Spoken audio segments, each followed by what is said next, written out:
നമസ്കാരം. Tirurangadi today news അപ്ഡേറ്റിലേക്ക് സ്വാഗതം. AR നഗറിൽ നിർത്തിയിട്ട കാറിനുള്ളിൽ യുവാവിനെ മരിച്ച നിലയിൽ കണ്ടെത്തി. AR നഗർ കൂളിപ്പിലാക്കൽ പള്ളിയാളി അലവിയുടെ മകൻ കള്ളിക്കാട്ടിൽ 46 വയസ്സുള്ള KP യൂസഫാണ് മരിച്ചത്. വൈകുന്നേരം കൊടുവായൂർ AR നഗർ സഹകരണ ബാങ്കിന് സമീപം പാക്കടപ്പുറായ റോഡിന്റെ സൈഡിൽ നിർത്തിയിട്ട സ്വിഫ്റ്റ് കാറിലാണ് മരിച്ച നിലയിൽ കണ്ടെത്തിയത്.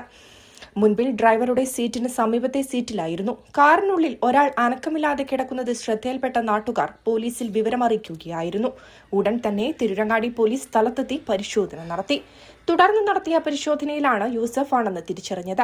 വ്യാഴാഴ്ച രാവിലെ 8-നും വൈകുന്നേരം 4:30-നും ഇടയിലാണ് മരണം എന്നാണ് കരുതുന്നത്. വീട്ടിൽ നിന്നും പെരുന്നാൾ നിസ്കാരത്തിനായി പോയതായിരുന്നു. ഭക്ഷണം കഴിക്കാൻ ഫോണിൽ വിളിച്ചപ്പോൾ കിട്ടിയിരുന്നില്ലെന്ന് ബന്ധുക്കൾ പറഞ്ഞു.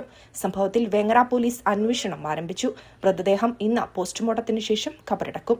News desk Tirurangadi today. Contact professors college government ആശുപത്രിക്ക് സമീപം കൊടിഞ്ഞി റോഡ് ചെമ്മാട് 9037267002 8891305357.